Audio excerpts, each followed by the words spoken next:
Okay, now let's show the pi inverse we defined above satisfy the first definition, the definition by adjointness, namely pi inverse and pi star from a joint pair. Our goal is to show that there's a natural bijection from the set of sheaf morphisms from pi inverse G to F to the set of morphisms from G to pi star F. Based on Professor Vakil's hints, we will prove this indirectly.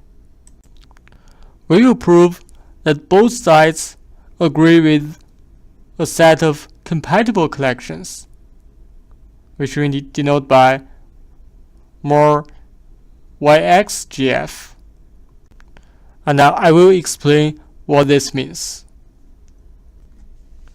We say a collection of maps phi sub VU from G of V to F of U as U ranges through all open sets in X, and V ranges through all open sets in Y, containing pi of U,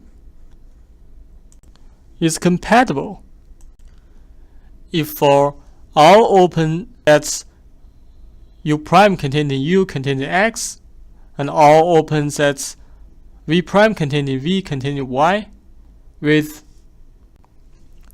pi of U prime containing V prime and pi of U containing V.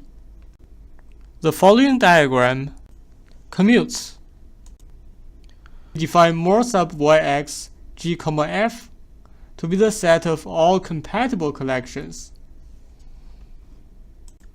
Note that each element in this more YXGF is a collection of morphisms, not just one morphism, but a bunch of them. Here's a remark I want to make. By saying compatible, we mean those phi sub VUs are all compatible with restriction maps.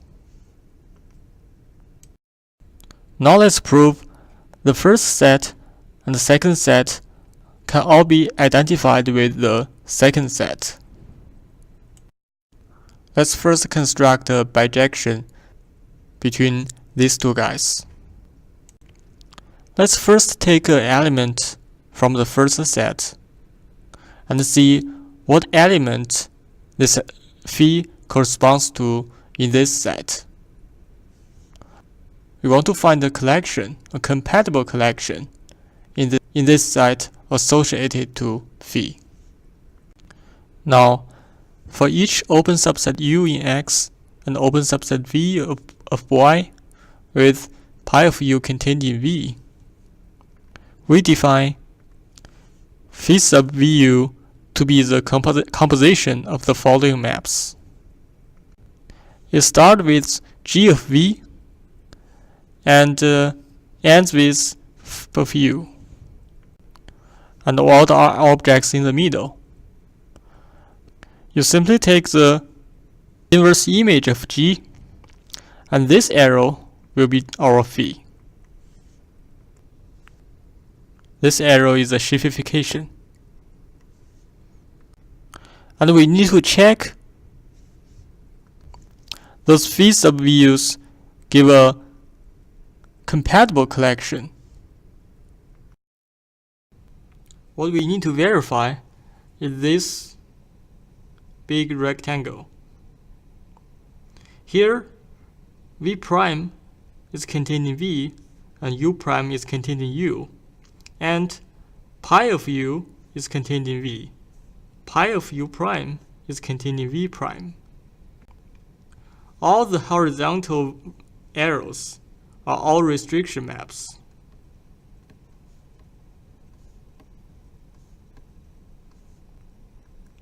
And the composition of the vertical maps, this is phi sub VU and this is phi sub v prime u prime. This rectangle is commutative because all those squares are commutative. The first two are commutative because of our construction, the construction of the inverse image. This is sheafification.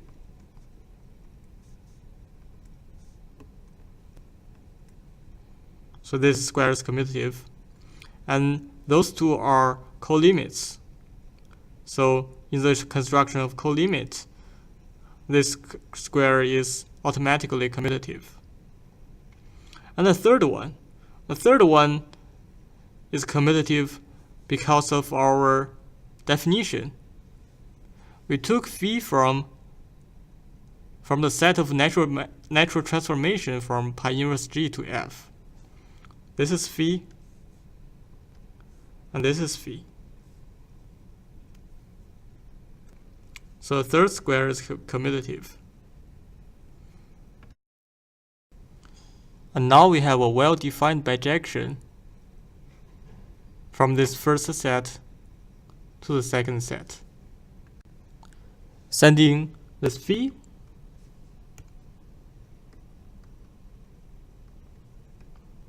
to the phi sub VUs we constructed here. By this commutative diagram, we know that this map is well defined. And now let's consider the inverse to alpha. Suppose we are given a compatible collection in here. How do we find a natural transformation from pi inverse g to f? We shall look at this diagram again to see how we will find out phis. In this case, we start with a compatible collection of maps, and we only have the first two squares commutative. Our goal is to find arrows connecting pi inverse g with f, so that this third square is also commutative.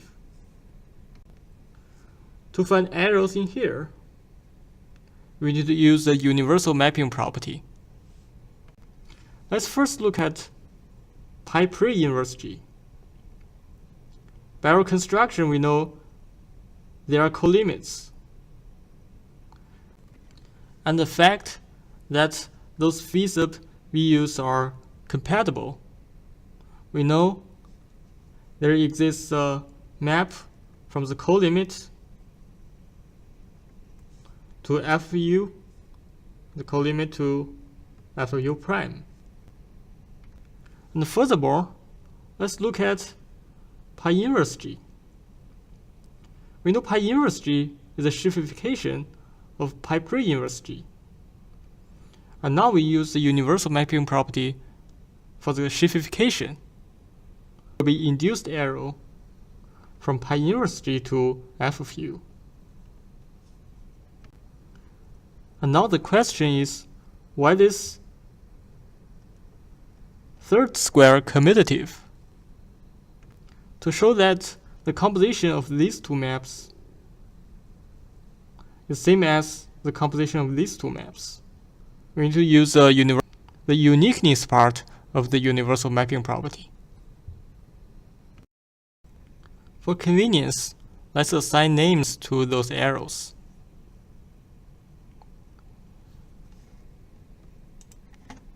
These two arrows are named pi pre-VU, and this arrow, this green arrow, is named pi pre-U. And these two give the phi we want.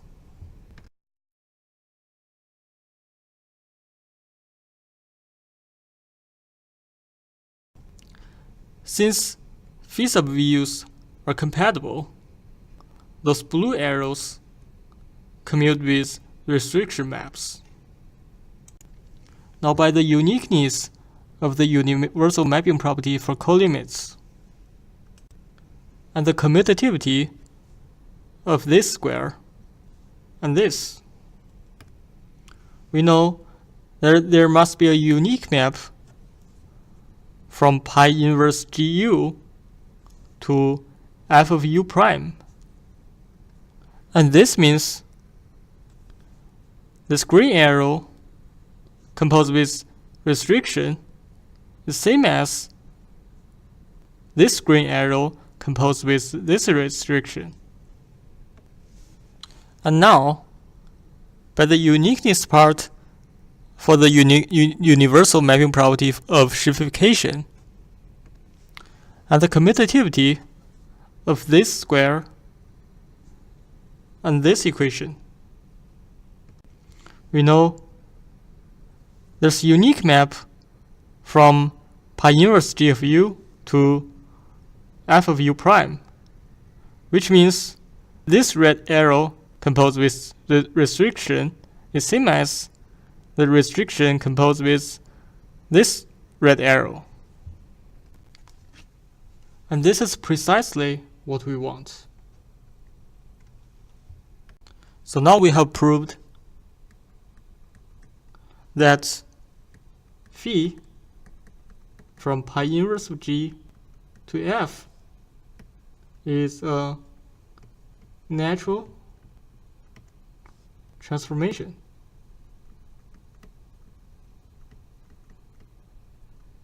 A sheaf map. So this gives a well-defined map from the set of compatible maps to the set of natural transformations from pi inverse g to f, defined by the construction above. This morphism phi is such that its value on each open subset is phi sub u, as given here. Our next goal is to show that this beta is really an inverse to alpha. Let's first look at beta composed with alpha. We will take a phi in here, sent by alpha to some compatible collection. This compatible collection will be sent back to phi itself. So beta composed with alpha of phi, by definition of alpha, is equal to beta of a compatible collection defined by the compositions.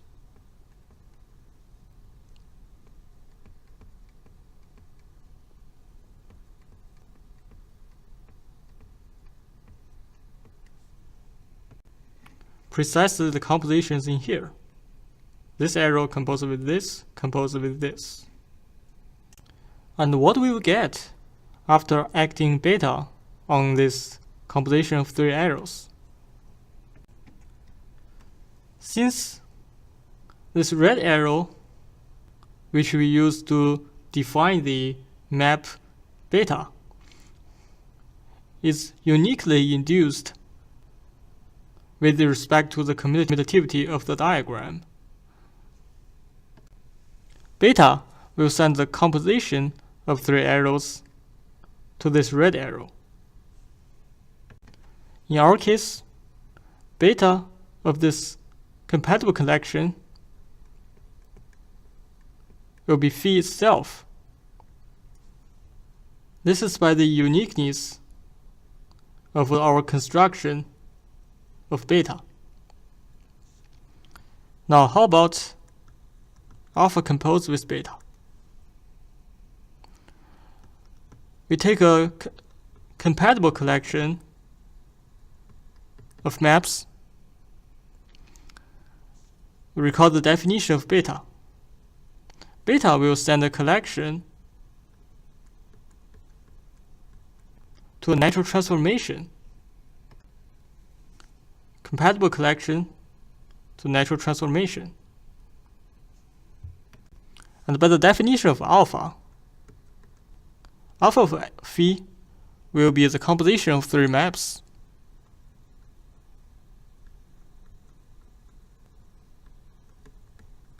A collection of maps with the individual term a composition of three maps.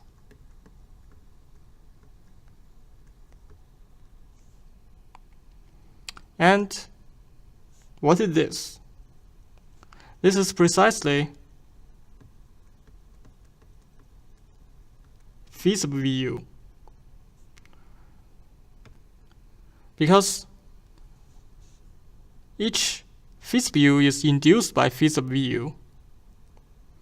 And composition of these three arrows will give us phi sub vu. So they are equal. And we have verified this claim. Okay, so we have established the bijection from the set of natural transformations from pi inverse g to f, and the set of compatible collections of maps